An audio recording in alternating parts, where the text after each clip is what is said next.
வணக்கம். நான் தமிழன்பன். தமிழ்நாடு சட்டப்பேரவை தேர்தல் முடிந்து நடிகர் விஜய் அவர்கள் தமிழ்நாடு முதலமைச்சராக பொறுப்பேற்றுக் கொண்டார். மே 10 அவர் பொறுப்பேற்றார். இன்று மே 11, அடுத்த நாள். இன்று தமிழ்நாடு சட்டசபை காலை 9:30 மணிக்கெல்லாம் கூடிவிட்டது. இன்று 9:30 மணியிலிருந்து 1:30 மணி வரை சுமார் 232 சட்டமன்ற உறுப்பினர்கள் சட்டமன்ற உறுப்பினர்களாக பதவியேற்றுக் கொண்டனர். ஒரே ஒருவர் பதவி ஏற்கவில்லை. அவர் யார் என்றால் அதிமுகவை சேர்ந்த முன்னாள் அமைச்சர் சி.வி. சண்முகம் அவர்கள். இந்த மே 4 தமிழ்நாடு சட்டப்பேரவை தேர்தல் முடிவுகள் வெளியான அன்றிலிருந்து பல்வேறு பரபரப்பான நிகழ்வுகள் தமிழ்நாட்டில் நடந்து கொண்டே இருந்தன. முதலில் விஜய் ஆட்சி அமைப்பதற்கு தேவையான பெரும்பான்மையை பெற பெரிய சிரமங்களை சந்திக்க வேண்டியிருந்தது. அது அவருடைய அரசியல் முதிர்ச்சியின்மை காரணமாகவே நடந்த தவறுகள் என்றும், ஒவ்வொரு நிகழ்வுக்கு பிறகும் அவர் கற்றுக்கொண்ட பாடத்தின் விளைவு, அதற்கு பிறகு நடந்து கொண்ட முறையின் காரணமாக இன்றைக்கு அவருக்கு திமுக கூட்டணியில் இருந்த அனைத்து கட்சிகளும், பிரேமலதா அவர்கள் தவிர மீதி அனைவரும் விஜய்க்கு ஆதரவு கொடுத்து விஜயை முதலமைச்சராக்கி இருக்கிறார்கள். இன்னும் சொல்ல போனால் இப்பொழுது பல திமுகக்காரர்கள் எங்கள் தயவில் தான் அவர் முதலமைச்சர் ஆகியிருக்கிறார் என்றெல்லாம் சொல்லிக் கொண்டிருக்கிறார்கள். எப்படியோ அவர் முதலமைச்சர் ஆகிவிட்டார். நேற்று பதவி ஏற்றுக்கொண்டார். இன்று சட்டசபை கூடி சட்டமன்ற உறுப்பினர்களும் பதவி ஏற்றுக் கொண்டிருக்கிறார்கள். இந்த நேரத்தில் தான் நான் முன்பே ஒரு முறைக்கு பல முறை சொன்னது போல், இந்த தேர்தலில் அதிமுக தோல்வி அடைந்தால் எடப்பாடி பழனிசாமி அவர்களுடைய தலைமைக்கு ஆபத்து ஏற்படும், அவருக்கு பெரிய சிக்கல் ஏற்படும் என்று திரும்ப திரும்ப சொல்லிக் கொண்டிருந்தேன். அது இப்பொழுது நடந்து கொண்டிருக்கிறது. கடந்த சில நாட்களாகவே, அதாவது மே 6 அன்று ஆளுநரை சந்தித்து தன்னை ஆட்சி அமைக்க கோரி விஜய் அவர்கள் கடிதம் கொடுத்தார். அந்த கடிதத்தில் 113 உறுப்பினர்கள் கணக்கு தான் இருந்தது. 118 இல்லை என்று ஆளுநர் திருப்பி அனுப்பியவுடன் தமிழ்நாட்டின் அரசியல் காட்சிகள் மாறத் தொடங்கின. அன்று இரவே திமுகவும் அதிமுகவும் கூட்டணி அமைத்து ஆட்சி அமைக்கப் போகின்றன என்கிற பலத்த செய்தி வெகு வேகமாக பரவியது. இதற்கு பிறகு கொஞ்சம் கொஞ்சமாக காட்சிகள் மாறி திமுக கூட்டணியில் உள்ள கட்சிகளே விஜய் அவர்களை ஆதரித்து கடிதம் கொடுத்த பிறகு, அவர்கள் அனைவரையும் கூட்டிக் கொண்டு ஆளுநரை சந்தித்த பிறகு ஆளுநர் பதவியேற்க அழைப்பு விடுத்தார். 9 இரவு அந்த சந்திப்பு நடந்தது. 10 காலையில் பதவியேற்பு நடந்து முடிந்துவிட்டது. இந்த இடைவெளியில் அதிமுக சட்டமன்ற உறுப்பினர்களை அனைவரையும், கிட்டத்தட்ட 47 பேர் கூட, டிடிவி தினகரன் அவர்கள் சொன்னது போல் அவருடைய கட்சி உறுப்பினரையும் சேர்த்து 48 பேரை புதுச்சேரியில் போய் ஒரு விடுதியில் தங்க வைத்திருந்தார்கள். அங்கு அனைவரிடமும் எடப்பாடி பழனிசாமியின் தலைமையை ஆதரிக்கிறோம் என்றும், எடப்பாடி பழனிசாமி அவர்கள் எடுக்கும் முடிவுக்கு கட்டுப்படுகிறோம் என்றும் கடிதம் வாங்கியதாகவும் சொல்லப்பட்டது. ஆனால் அந்த கடிதம் வாங்கப்பட்டது எதற்கு என்றால், அதிமுக எடப்பாடி பழனிசாமி அவர்கள் தலைமையில் ஆட்சி அமையவிருக்கிறது, திமுக வெளியிலிருந்து ஆதரிக்கிறது என்கிற வாக்குறுதியை நம்பி அந்த கடிதம் அனைத்து சட்டமன்ற உறுப்பினர்களாலும் கொடுக்கப்பட்டது என்று சொல்கிறார்கள். அதற்கு அடுத்த நாள் எல்லாம் நிலைமைகள் மாறி விஜய் முதலமைச்சராக பொறுப்பேற்றவுடன் மீண்டும் அதிமுகவில் பெரும் கலகம் வெடித்திருக்கிறது. தொடக்கத்திலிருந்தே விஜய்க்கு அறுதி பெரும்பான்மை இல்லை என்றவுடனே திரு சி.வி. சண்முகம், எஸ்.பி. வேலுமணி, திரு விஜயபாஸ்கர் போன்றோர் நாம் ஆட்சியில் இல்லாமல் ஒரு 5 ஆண்டுகள் ஆட்சியில் இல்லாமல் இருந்து விட்டோம், இன்னும் 5 ஆண்டுகள் ஆட்சியில் இல்லாமல் இருந்தால் கட்சி மிக மோசமாக தேய்ந்து போய்விடும், நம்மை நம்பி யாரும் வரமாட்டார்கள், எனவே நாம் கூட்டணியிலாவது விஜயுடன் கூட்டணி அமைத்து கூட்டணி அமைச்சரவையிலாவது இருக்க வேண்டும், அதிகாரத்தை கையில் வைத்திருந்தால்தான் கட்சியை காப்பாற்ற முடியும் என்று சி.வி. சண்முகம் போன்றோர் தீவிரமாக சொல்லியிருக்கிறார்கள். அது ஒரு பொதுவாக ஒரு அரசியல் கட்சிக்கு அதிகாரத்தில் இருக்கும்போது ஒரு கூடுதல் பலம் கிடைக்கும் என்பது ஒரு சரியான விஷயம்தான் என்றாலும், சி.வி. சண்முகம் அவர்களுக்கோ, எஸ்.பி. வேலுமணி அவர்களுக்கோ, விஜயபாஸ்கர் அவர்களுக்கோ, மற்ற முன்னாள் அமைச்சர்கள், சட்டமன்ற உறுப்பினர்களுக்கோ இல்லாத ஒரு சிக்கல் எடப்பாடி பழனிசாமி அவர்களுக்கு இருக்கிறது.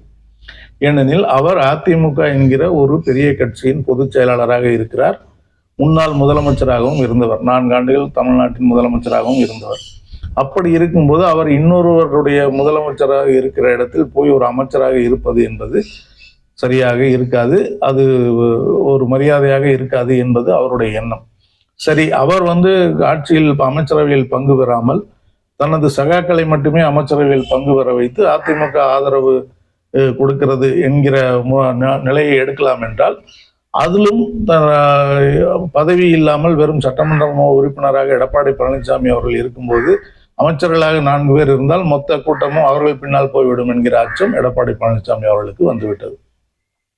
அதனால் அவர் மிக தெளிவாக, நான் தான் முதலமைச்சர், அதற்கு சரி என்றால் யாருடன் வேண்டுமானாலும் ஒத்து வருகிறேன், இல்லை என்றால் முடியாது என்று பிடிவாதமாக இருந்து விட்டார். அதன் விளைவு திமுக கூட்டணி கட்சிகளின் தயவில் விஜய் ஆட்சி அமைத்து விட்டார். இப்பொழுது அதிமுக பிரதான எதிர்க்கட்சியாக கூட இல்லாமல் 3ஆம் இடத்தில் இருக்கிறது. இந்த நிலையில்தான் விஜய் அவர்களுக்கு வெறும் 8 உறுப்பினர்கள் 10 உறுப்பினர்கள் ஆதரவை வைத்துக்கொண்டு அவர் போராடி கொண்டே இருக்க முடியாது. ஒரு நிலையான ஆதரவு இருந்தால் அதை அவர் ஏற்றுக்கொள்வார். அதற்கு இன்னும் ஒரு வாய்ப்பாக அங்கு திரு கே. செங்கோட்டையன் அவர்கள் இருக்கிறார்.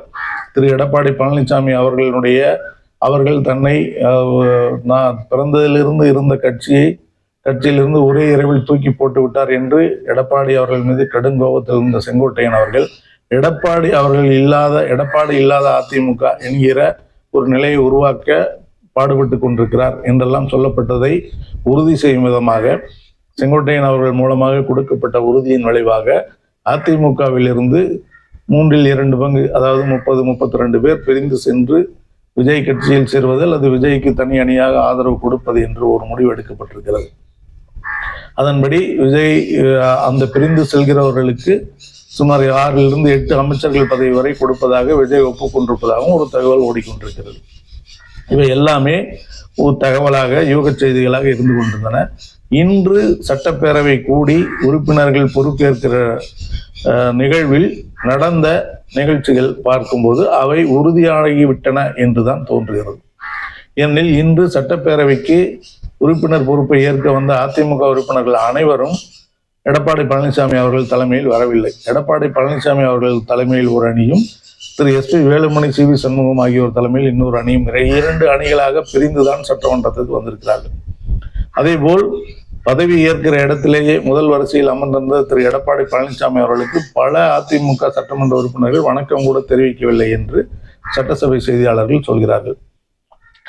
இதிலிருந்து அதற்கு பிறகு அந்த சட்டசபை பதவியேற்பு நிகழ்வு முடிந்த பிறகு எடப்பாடி பழனிசாமி அவர்கள் தலைமையில் ஒரு குறிப்பிட்ட சட்டமன்ற உறுப்பினர்கள், அதாவது 17 என்று சிலரும் 20 என்று சிலரும் சொல்கிறார்கள், ஆனால் ஒரு அணியாக எடப்பாடி பழனிசாமி அவர்கள் தலைமையில் ஒரு அணியாக சென்று சட்டசபை செயலாளரிடம் ஒரு மனு கொடுக்கப்பட்டிருக்கிறது. அந்த மனுவில் என்ன இருக்கிறது என்கிற விவரம் இன்னும் வெளியாகவில்லை. இன்று மதியம் அந்த மனு கொடுக்கப்பட்டிருக்கிறது. அந்த மனுவில் என்ன இருக்கிறது என்பது வெளியாகவில்லை. அதே நேரம் அதிமுக 2ஆக இருக்கிறது என்பதை உறுதிப்படுத்தும் நிகழ்வாக அது அமைந்திருக்கிறது. அந்த சட்டசபை செயலாளரிடம் மனு கொடுத்து விட்டு சட்டசபைக்கு வெளியே வந்த திரு எடப்பாடி பழனிசாமி அவர்களிடம் செய்தியாளர்கள் அதிமுகவை பிளவு என்று சொல்லப்படுகிறதே என்ற கேள்வி எழுப்பும்போது அதற்கு அவர் அதில் உண்மை இல்லை, அதிமுக பற்றி தவறான தகவல்கள் பரப்பப்படுகின்றன என்று சொல்லிவிட்டு வேகமாக சென்று விட்டார்.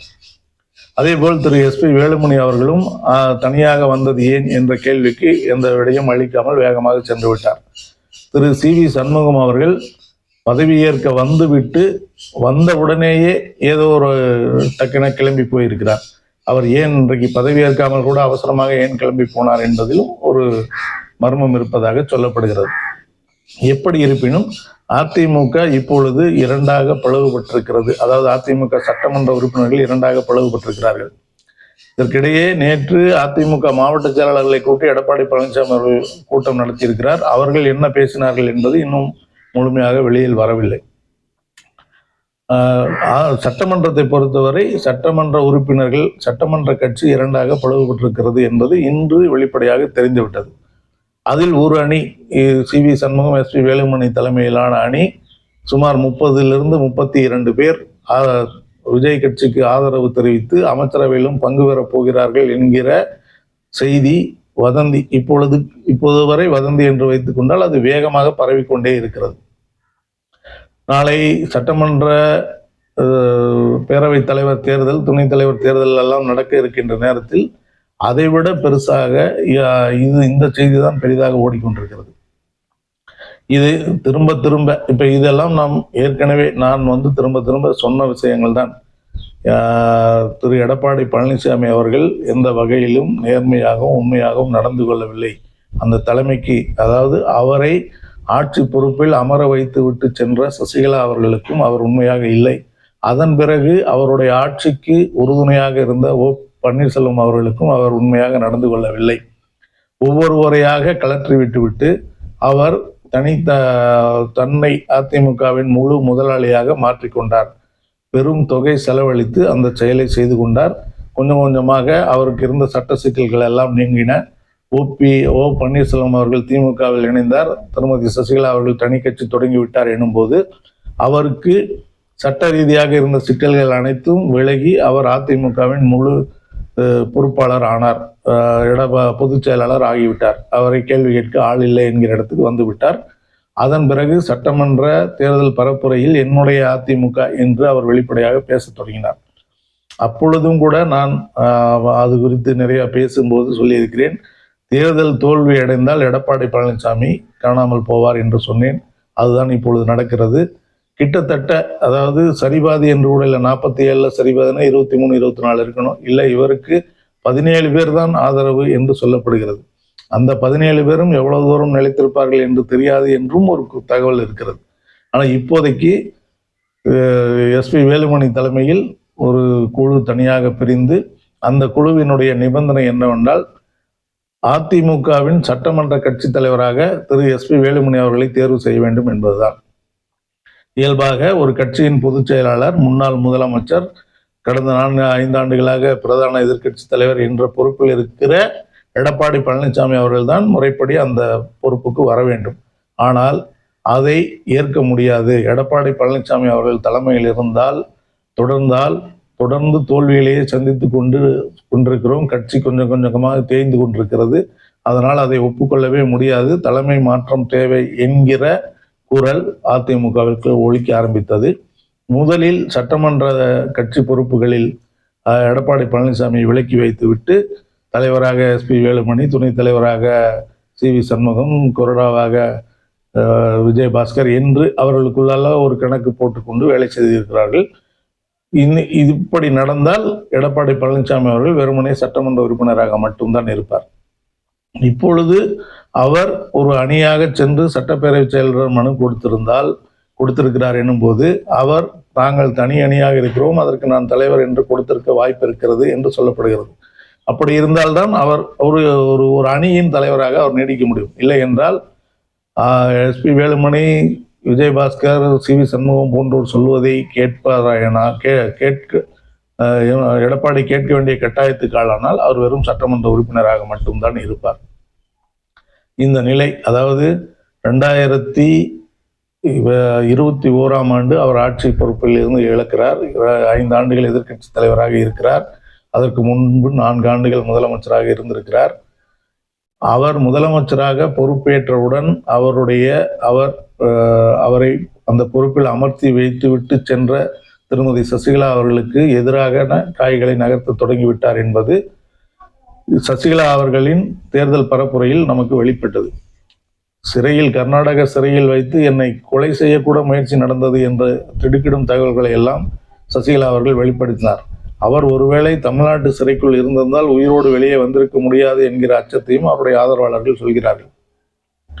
அப்படி தனக்கு பதவி கொடுத்த, யார் காலில் விழுந்து பதவி பெற்றாரோ அவருக்கே இரண்டகம் செய்த எடப்பாடி பழனிசாமி அவர்கள் அதன் பிறகு கட்சியில் ஒரு பிளவு ஏற்பட்டு ஒரு நம்பிக்கையில்லா தீர்மானம் எல்லாம் வந்து, அந்த நேரத்தில் ஒன்றிய அரசின் உதவியால் பன்னீர்செல்வம் அவர்கள் திரும்ப அதிமுகவுக்கு ஆதரவு தெரிவித்து ஓட்டு போடுகிறார். அதன் விளைவாக அவருடைய ஆட்சி தப்புகிறது. அதை வைத்துக் கொண்டு அவர் 4 ஆண்டுகள் ஆட்சி நடத்தினார். 4 ஆண்டுகள் முடிந்து தேர்தல் தோல்வி வந்த உடனேயே இரட்டை தலைமை என்பதால் தான் அதிமுக தோல்வி அடைந்தது, ஒற்றை தலைமையாக இருந்திருந்தால் அதிமுக தோல்வி அடைந்திருக்காது என்கிற வாதத்தை கிளப்பி பொதுக்குழு உறுப்பினர்களை அனைவரையும் விலைக்கு வாங்கி, பணத்தை கொடுத்து விலைக்கு வாங்கி, நீதிமன்றங்களுக்கெல்லாம் நிறைய செலவிட்டு அவர் பன்னீர்செல்வம் அவர்களையும் கட்சியை விட்டு விலக்கிவிட்டு அவர் பொதுச் செயலாளர் ஆனார்.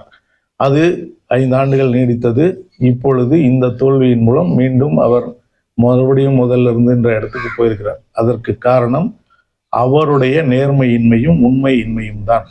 ஒரு கட்சியில் ஒரு தலைவர் யார் முகத்தை பார்த்து ஓட்டு போட்டார்கள் என்றால் திருமதி ஜெயலலிதா அவர்கள் முகத்தை பார்த்து ஓட்டு போட்டார்கள். ஜெயலலிதா அவர்களுடைய மறைவுக்கு பிறகு சசிகலா அவர்கள் அந்த கட்சியின் தலைமை பொறுப்பை ஏற்க வேண்டும் என்று இவர்களே தான் வழிந்து அம்மா நீங்க தான் வரணும், நீங்க வந்துதான் கட்சியை காப்பாற்றணும், நீங்க இருந்தாதான் கட்சி நல்லா இருக்கும், நீங்க இருந்தாதான் கட்சியும் ஆட்சியையும் காப்பாற்ற முடியும்னு ஒவ்வொருத்தராக கும்பிட்டு பேசி காணொலிகளை நாம் பார்த்தோம். அவர்கள் எல்லாம் அவர் இல்லாமலேயே, சசிகலா இல்லாமலேயே அவரை பொதுச் செயலாளராக தேர்வு செய்து அந்த கடிதத்தை கொண்டு போய் அவரிடம் கொடுத்து நீங்கள் ஒப்புக்கொள்ள வேண்டும் என்றெல்லாம் சொன்னார்கள். அதன் விளைவாக அவரும் ஓ பன்னீர்செல்வம், அப்பொழுது பொறுப்பு தற்காலிக முதலமைச்சராக இருந்த ஓ பன்னீர்செல்வம் அவர்களை விலக்கிவிட்டு அவரே முதலமைச்சராவதற்கான ஒரு நகர்வை எடுத்தார். அப்பொழுது தலையிட்ட ஒன்றிய அரசு சசிகலா அவர்கள் தலையெடுத்தால் அவர் முதலமைச்சர் ஆனால் மீண்டும் அதிமுக வலிமையாகிவிடும், நாம் குதிரை ஏற முடியாது என்று நினைத்து சசிகலா அவர்களை ஒதுக்கி தள்ளிவிட்டு கிட்டத்தட்ட ஒரு 10 நாட்கள் ஆளுநர் அவரை பதவியேற்க அழைப்பு விடுக்காமல் இழுத்தடித்து கொண்டே இருந்தார். அதற்குள் அந்த நீதிமன்றத்தில் நடந்த வழக்கின் தீர்ப்பு வெளியாகிறது. தீர்ப்பில் சசிகலா அவர்களுக்கு தண்டனை என்று வருகிறது. அவர் சிறைக்கு செல்கிறார். அப்பொழுதுதான் அவர் சிறைக்கு செல்வதற்கு முந்தின நாள் எடப்பாடி பழனிசாமி அவர்களை முதலமைச்சராக அமர்த்தி விட்டு செல்கிறார்.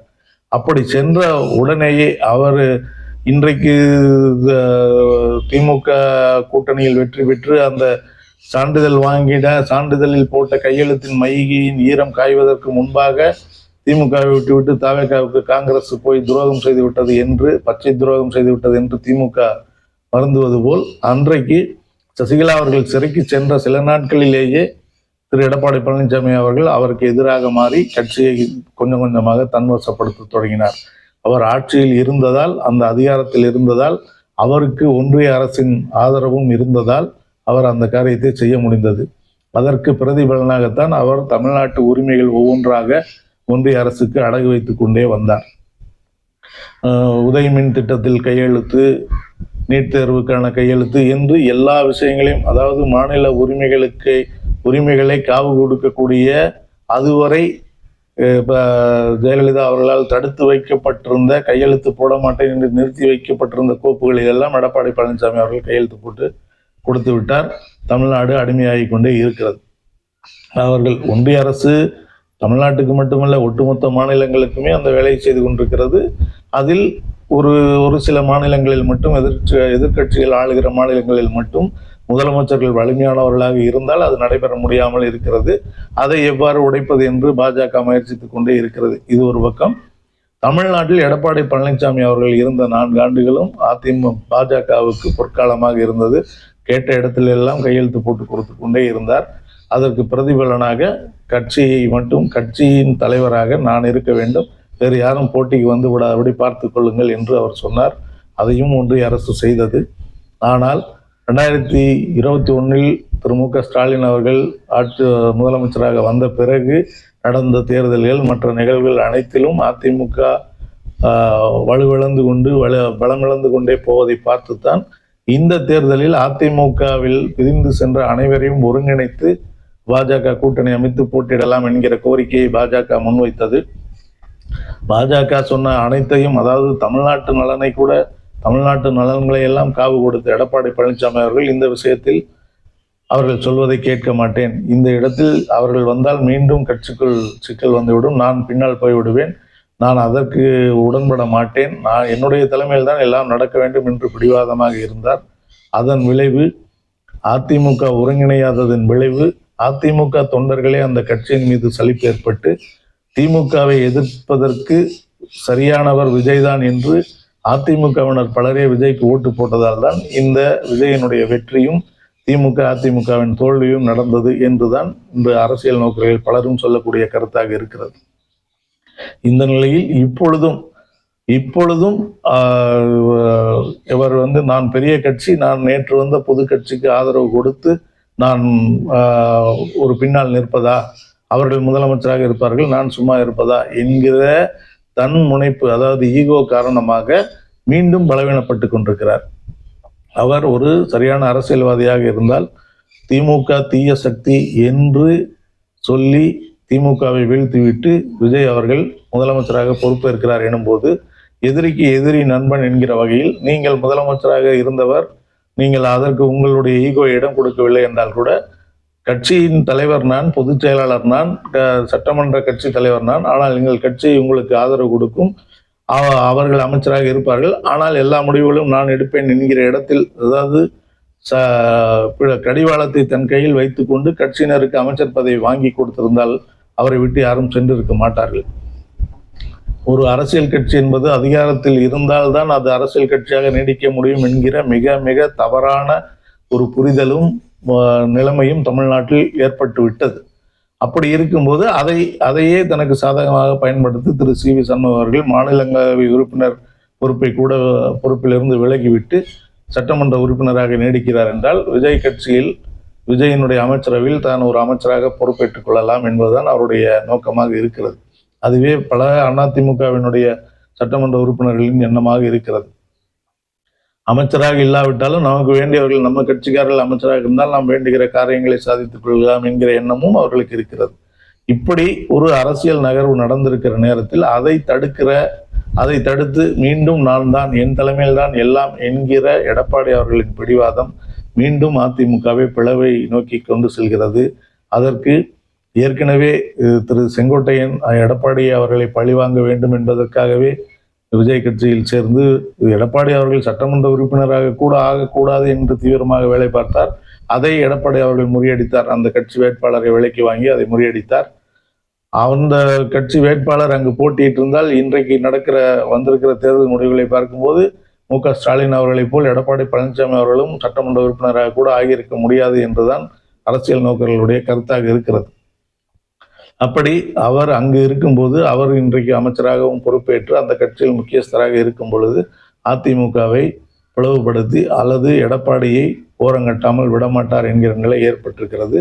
இது இன்னொரு பக்கம் ஒரு வலிமையான தலைமை பொறுப்பில் நிதானமான வலிமையான தலைமை பொறுப்புக்கு தகுதியானவராக இருக்கக்கூடிய சசிகலா அவர்கள் பக்கம் அனைவரும் போய் சேரக்கூடிய காலம் வரவிருக்கிறது என்பதனுடைய அறிகுறி தான் இன்று நடந்து கொண்டிருக்கிற விஷயங்கள். திரு எஸ்.பி. வேலுமணி அவர்கள் சட்டமன்ற கட்சி தலைவராகவும் அதிமுகவின் பொதுச் செயலாளர் பொறுப்புக்கும் வந்தார் என்றால், அவர் கொஞ்ச நாட்களில் திருமதி சசிகலா அவர்களை கட்சிக்குள் கொண்டு வருவார். மீண்டும் அந்த கட்சி வலிமை பெறக்கூடும் என்பது அதிமுக தொண்டர்களின், அதாவது வேலுமணி, சி.வி. சண்முகம் ஆகியோரின் ஆதரவாளர்களுடைய கருத்தாக இருக்கிறது. அது நடப்பதுதான் நல்லது என்று அதிமுக தொண்டர்களும் கருதுகிறார்கள். ஆனால் இப்பொழுதும் எடப்பாடி பழனிசாமி அவர்கள் அதற்கு முட்டுக்கட்டையாக இருக்கிறார். சட்டமன்ற செயலரிடம் தனியாக போய் அவரே மனு கொடுத்திருக்கிறார் எனும்போது, அதை தாண்டி இவர்கள் என்ன செய்ய போகிறார்கள், எப்படி நடக்கப் போகிறது என்பது இன்னும் சில நாட்களில் தெரியும். எது எப்படி இருப்பினும் தன்னை நம்பியவர்களுக்கு உண்மையாக இல்லாமல், விசுவாசமாக இல்லாமல், அவர்களுக்கு துரோகம், அதாவது இரண்டகம் செய்த எடப்பாடி பழனிசாமி அவர்களுக்கு அந்த நிலை வருவதற்கு அதிக காலம் பிடிக்கவில்லை. இன்று அவரிடம் கோடி கோடியாக பணம் வாங்கியவர்கள் இன்று அவரையே எதிர்த்து அவரை தூக்கி போட்டு அடுத்த கட்டத்திற்கு நகர தயாராகிவிட்டார்கள். இதுதான் நடக்கும் என்பது முன்பே கணித்தது. இப்பொழுது நடந்து கொண்டிருக்கிறது. அடுத்தடுத்து என்ன நடக்கவிருக்கிறது என்பதை பொறுத்து அந்த விஷயங்களை பற்றி உரையாடுவோம். நன்றி, வணக்கம்.